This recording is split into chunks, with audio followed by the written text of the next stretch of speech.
Good morning, everybody, and welcome to this morning's Next Gen Planners Morning Commute. And we're looking forward to delivering a show with a bit of a difference today. I'd like to first of all say hi to my new co-presenter, Gretchen Betts. Good morning, Gretchen. How are you? Morning, I'm good, thank you. Yes, yeah, really good. Good, good. And we're hoping at some point that Basil the cat will be joining us, and the famous, oh, there we go, social media cat who featured recently in New Model Advisor. There's Basil. So we've got two co-presenters today. And how's Basil finding lockdown? Yeah, he's good. Everything's good. We just I think he's being spoiled really, having me at home, usually not around. So yeah, we're all good here. Excellent, thank you. And later on next week, in actual fact, just before Easter, you're going to bring us a pre-Easter arts and crafts section, aren't you? Things to do with kids or at home over the Easter weekend. Yeah, apparently that is what you've asked me to do. So I've been thinking about things that people might want to make with their kids, or maybe make for kids in their life, because I don't have kids, but I've got neighbours' kids and people who I could make for, which has been quite fun. So I want people to save these. We've all got plenty of these. And if you've got any rocks in the garden or whatever, that might be quite handy. And some extra cardboard from your recycling, and felt tip pens and paint is probably what you'll need. Excellent stuff. So for those people who've been stockpiling toilet roll, will they have to then strip the toilet rolls that they've got and then just have a huge pile of toilet paper? Yeah, exactly. And especially if you're like me, I don't get through very many. And then the project I thought of needed about 8, and I had only got 2, So yeah, just save over the next week or so those insides. That would be brilliant. That is what we'll do. Excellent. So what do we got up next in the show? Yeah, so next up in the show, we want to first off ask the audience a question. We're kind of interested to hear about how they're finding their clients are, in whether their clients are open to booking regular reviews right now, or regular annual planning meetings. So if anyone's got any yeses or nos, or any opinion on that that they want to share, can they pop it in the chat and let us know how things are going? That's the first thing. And then we're going to go over to our regular slot with news with the New Model Advisor, and our daily news update is from Will today. So we'll pass over to him, I think. Great. Hello, everyone can hear me, I think I unmuted myself. Good. Just put your hands up. Yeah, good. So today's episode bulletin is seemingly from my closet. So it's actually a study as well. We don't have room for everything in our house. So top stories, again, starting with the markets, don't tell the clients. The FTSE is up a bit on US stimulus hopes, and basically improvements in China. So improvements with what's the economy in China. One story I wanted to bring to your attention was afraid not a good news story, but it may be a good news story depending on your perspective.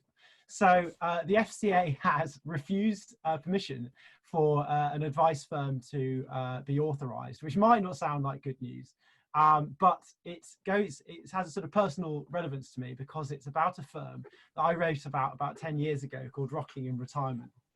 And essentially one of the directors, Stephen Hunt, has been blocked by the FCA from starting a new firm on the basis that it was going to try and carry out DB transfers. Now, the reason that is good news is because Stephen Hunt had previously been banned from selling UCITS, unregulated investments, years ago. And the reason he was banned for that is because his firm, Rockingham Independent, this is what I wrote about, basically got into loads of trouble just after the financial crisis, basically investing clients' drawdown funds into unregulated investments, among which was these things called life settlement funds, which are a little bit complicated. You probably know what they are already. The reason, so it was a big story for me as a rookie reporter. I've involved sort of clandestine meetings with these advisors to find out what was going on and so on. But one thing that stuck out for me was it was a real post-crisis story. The reason these advisors had ended up using these complicated investments is because of, I think, misguided belief that they were doing their clients a favour by taking them out of the markets. I remember them defending their actions to me by saying we were looking for something outside of the markets.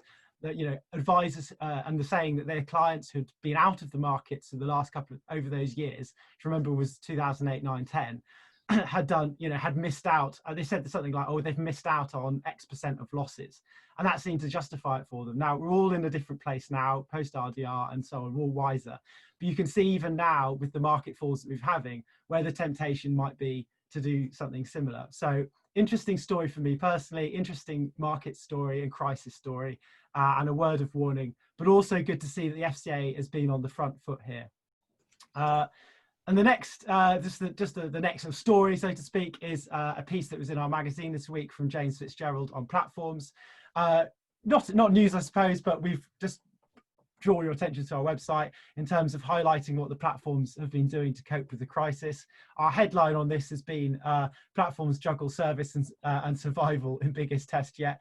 But of course, as we know from the platform special we did a couple of weeks ago, service, the service that platforms give all your firms is incredibly important, as well as obviously things like product choice. But was the reason why Transact often come out at the top, is they're sort of willing to listen to and get things done for you. So things like wet signatures, I think, are a huge issue. Now, I still believe that not all platforms are enabling, are paperless in this way. Perhaps you can tell me. But yes, it'd be interesting to see what they've been doing. Our platform's really working hard.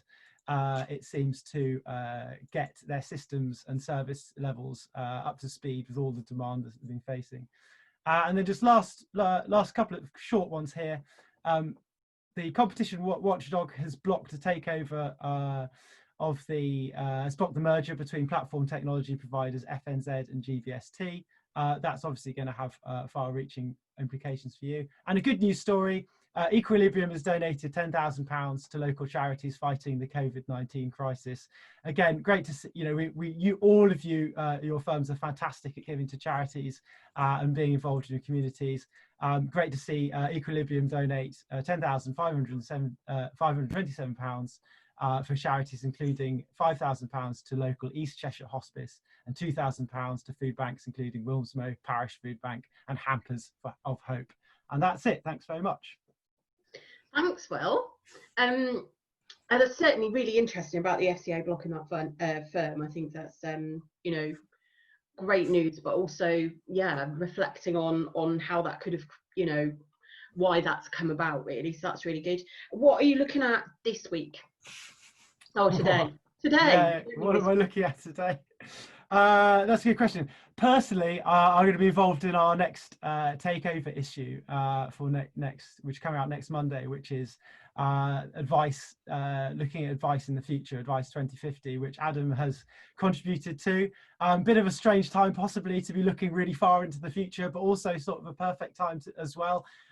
There's a lot there about there was already a lot there about technology and how that changed, and that's weirdly dovetailed with what's been happening with all of you guys, getting used to Zoom and things like that. So that's sort of what's on my plate today. And I think there's a couple of projects that we're working on. I don't want to tell you right now what's going on in the news. I think you should watch your emails and see what comes up.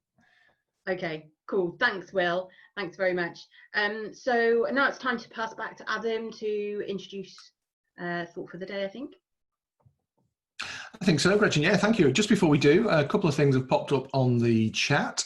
Let's have a look. Adam Carolan has said that they've asked their planners to book as many of their annual planning meetings as they can over the next couple of months to free up capacity towards the end of the year, when hopefully we will get out. Gretchen, we've not had any pushback. This is from Marcus Farmfield. We've not had any pushback to my knowledge to booking in new progress meetings. Had been doing some by Zoom in the past, so not massively new for us. Excellent news. And there's some chat pinging back to as well. Fraser and Josh have highlighted that Transact are now moving more to digital signatures. So congratulations for Transact to finally move toward that. I know that's been a big bugbear for planners for quite some considerable time. So now over to Chris for our financial wellbeing thought for the day. Morning, Chris. Morning, Alan. Thank you. Morning, everybody, and welcome to all the little ones who seem to be joining us, both human and feline by the looks of it. I'd like to, for financial well-being, well, first of all, well done, Fraser, for the shirt. I'm not sure it's as bad as mine, but top effort, mate. So just to repeat the challenge to anybody there, male or female, come on, I'm wearing a terrible shirt every day.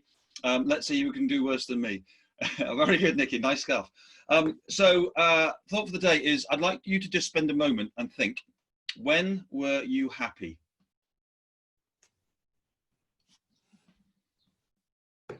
Now, I hope everybody has got a thought in their heads about when they were happy.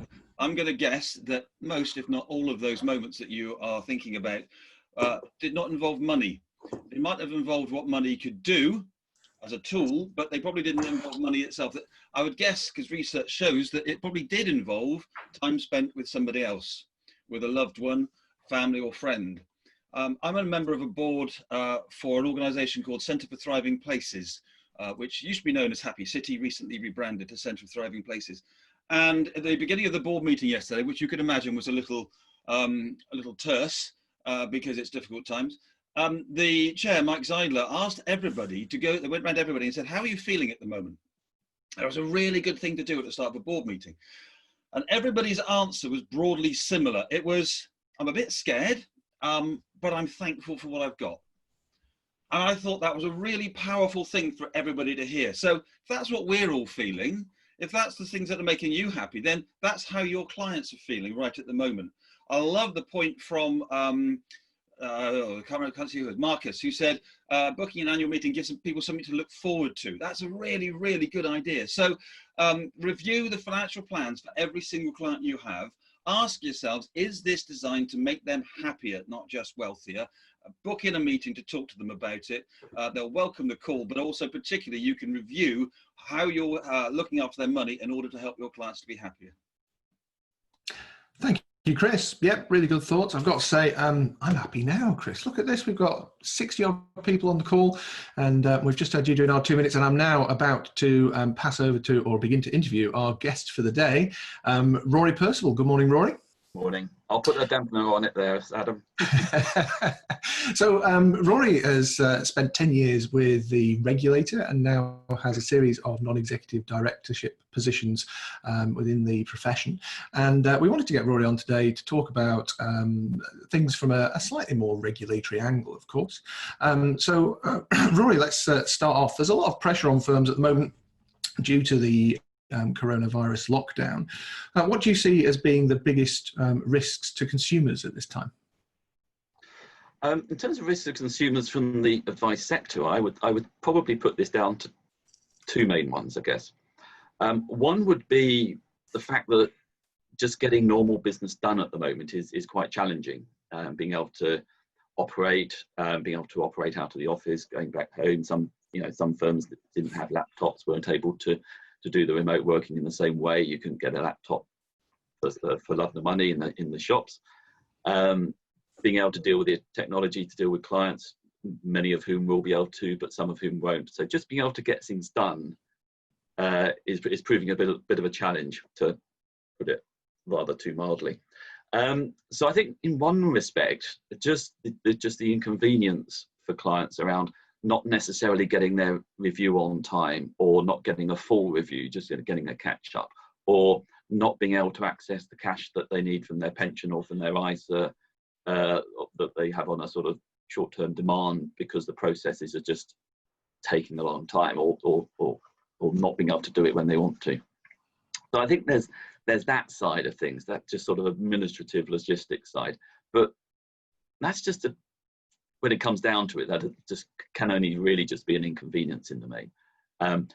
And like everybody else, I'm stuck at home, so I'm not getting out and seeing what firms are doing exactly. But from what I do hear, firms are managing to cope with the situation and the demands upon them pretty well at the moment.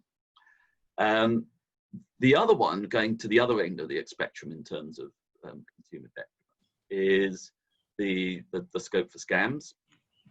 And okay, so that's not something that we're involved with, but the other thing to be alert to, and firms should be alert to, particularly firms who employ a number of advisors, you can be in control of yourself, of course, is when the push comes to shove, people do daft things when they're under stress. generally. And that applies to advisors too. So while we're running around like headless chickens, senior managers in the firms and compliance people do need to be alert to the fact that actually some of the advisors, maybe others, might be doing daft things when they're under stress, particularly under financial stress. So I mean, classic examples would be, I don't know, but my assumption is that firms' new business has fallen off a cliff, and that firms and most firms do have high levels of recurring income and are in a better position. But you might have advisors who aren't getting the income levels in, and therefore do some daft stuff, rebroking unnecessarily own life policies to take out to get some short-term cash. So just that's an area where there's some potential consumer debt. Hopefully that's not happening and everybody's acting professionally, but that would be a risk. Thank you. And I'm interested to hear from the audience in the chat, actually, if new business levels have been significantly impacted. What are you finding out there in client land? And there's been some discussion, Rory, about relaxation of capital adequacy rules. What are your thoughts on that? Frankly, I was a bit surprised when the FCA said there was some flexibility around CapAd requirements. The reason for that is that it's called threshold condition 2, and there's only 4 of these threshold conditions. Threshold conditions, as the name suggests, are very, very fundamental basic rules that you have to meet in order to be able to trade. And there's really very little flexibility around these. Prior to joining the regulator, I was working in a small to medium sized advisory firm, and we were hauled up in front of the FCA because we had breached our CapAd requirements. This was back in the 2001 crash. So they basically said, well, you haven't met your CapAd, you're not meeting your CapAd requirement, so you have to close. And we said, that doesn't sound like a very good approach. But they said, that's it, you have to close. And we said, well, you wouldn't be saying that to a large firm. And they kind of mumbled a bit, but it's one of those, what one might call quite a hard rule. So for them to give some flexibility around that and to say, actually, yes, you can dip into your capital adequacy, it was frankly a bit of a surprise to me. So this is one area. And there have been several other areas where the FCA have been quite flexible and adaptable and pragmatic in the current crisis to help firms out. So I think it's a sensible move, although there is obviously the big caveat that you still need to maintain your head above water. The whole point about capital adequacy is to avoid very rapid declines and going bust, and therefore putting consumers in an awkward position and falling back on the FSCS. So you still, as far as possible, need to keep that buffer if the worst does happen and you do have to close down as a firm. And I'm not hearing necessarily that that's the case with firms, but if we get to that stage, there is the buffer. Part of the CapAd buffer is about ensuring that you're able to wind down in an orderly fashion and sort clients out and avoid any inconvenience to clients on the way. Thank you. And one final of the big 3 questions, I suppose, that we've got today is the PI market. The PI market has been a challenge for a lot of firms of late. What do you think the good practice things that firms can be doing to help support successful PI insurance applications might be? I don't have any magic wand when it comes to PI insurance. The PI insurance market is, we all know, incredibly difficult at the moment. And there's not a lot that firms can do to improve that, frankly. It's just something that we have to work through over time. Clearly, what you need to be doing is working very, very effectively as a firm, controlling the risks in your firm, running your firm effectively. And this is something I talk about quite a lot, is the regulatory focus very much these days is towards running your firm in an effective way. Which is one other way of saying this is we've all been familiar with being professional at an individual level, particularly since the RDR. but the regulator is also keen for firms to work professionally at a firm level as well. So operating firm effectively, and I think a lot of dealing with the PI insurers is about effective communication with the PI insurers about what you're doing and how you're going about that and how you're running your firms effectively. Thank you. And one final question we're asking every guest that comes on the show, this particular question. When all this is over and they release us from lockdown, what are you most looking forward to doing first? Getting back into the hills, walking. Excellent stuff. You know, I had a little bet with myself this morning. I actually wrote down ahead of time what I thought yours might be. I'm not sure if anyone can see that if I hold that up there, but it says, go for a long walk. So there we go. I'd guessed right. Excellent stuff. And you were partway through a whole of Britain tour, weren't you, in various stages? Yes. So is that where you'll head off to quite early on when we can get out and about? That takes quite a bit of organising. I'm doing Land's End to John O'Groats in 5 stages. I've done 3 stages. I've got just in Scotland. I had actually got the whole of stage 4 booked out, all the accommodation, all the stages. Taking me from Jedburgh through to Fort William. It's all been booked, and every couple of days I get another email from Airbnb saying that accommodation's been cancelled. Obviously, like everybody else for holidays, I'm waiting for the other side to cancel holidays. That was due May, June time, so that's not happening. Yeah, pretty soon after we're all allowed out again, I'll be on to stage 4 again. Yeah. Excellent. Well, maybe when that happens, we'll get you back on the show for a live from stage 4 interview. Fine. Excellent. Thanks a lot, Rory. Over to Gretchen. Thanks everyone, and thanks Rory. So my job now is to introduce a new weekly segment, which is Coaching Focus with Catherine Morgan. And so every Tuesday and some Thursdays, as I understand, Catherine's going to take us through a coaching question and explore how it can be used to better understand our clients and how you might be able to use that in meetings. So Catherine, if you're ready, I'll hand over to you. Yeah, great. Hi guys, lovely to see so many faces. I think Steve's on the bike as we're talking as well, which is just brilliant. This is so great.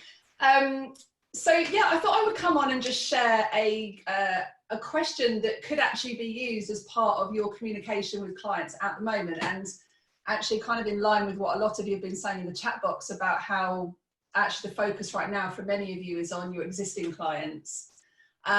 So I've just kind of come up with one question that I thought would be useful for you to perhaps ask of your clients when you're having conversations with them over the phone or over email, and actually a good question for you to ask of yourselves as well. So the question that I've got for you this morning is, how can you create a feeling of safety and security that doesn't directly relate to money? So I'll say that one again if you want to write it down. How can you create a feeling of safety and security that doesn't directly relate to money? And by the way, Chris, I didn't know what your question was this morning, but I think it links in beautifully to what you were just saying about what makes us happy right now. And without getting kind of woo-woo about this, I think in a lot of cases right now, a lot of people are worried, they're concerned, they're anxious, and that's all a feeling. And I don't know about any of you guys, but when I feel anxious, I carry it in particular parts of my body, and I always carry it in my throat. So last night I did a webinar on my Facebook page for the first time in a long time, and I had an awful nightmare last night, and I woke up this morning with a really sore throat. And so I know that that's where I carry it in my body, and a lot of your clients will carry it in different parts of your body, which is why it's great, to see, Steve's exercising right now to get that out of your body is really important. But I think when you know your clients really well, to have this conversation with them and ask them, how can we together create this feeling of safety and security that maybe isn't to do with what the stock market's doing right now, or what level of income they're relying on for their retirement benefits, for example. And one of the areas I think it is useful to apply this to is thinking about, our own beliefs around money come from different places, often that we've not even given to ourselves. So we've often inherited these belief systems from our parents. And there's a great book. If any of you are really interested in exploring some of this for yourself or for your clients, I've recently just finished a book called It Didn't Start With You, by Mark someone or other. I can't pronounce his surname, but I'll send you a link in the Slack group. And it's really interesting. It talks about how sometimes our relationship with money is developed right back generationally. And I was talking to my mum about this yesterday on the phone, because her dad was in the prisoner of war camps in the Second World War. He was in the Shanghai prisoner of war camps, and he survived. But before he went into the camp, his favourite food was rice pudding. And my gran, who's still alive at the moment, she's 96, bless her, living on her own, doing really, really well.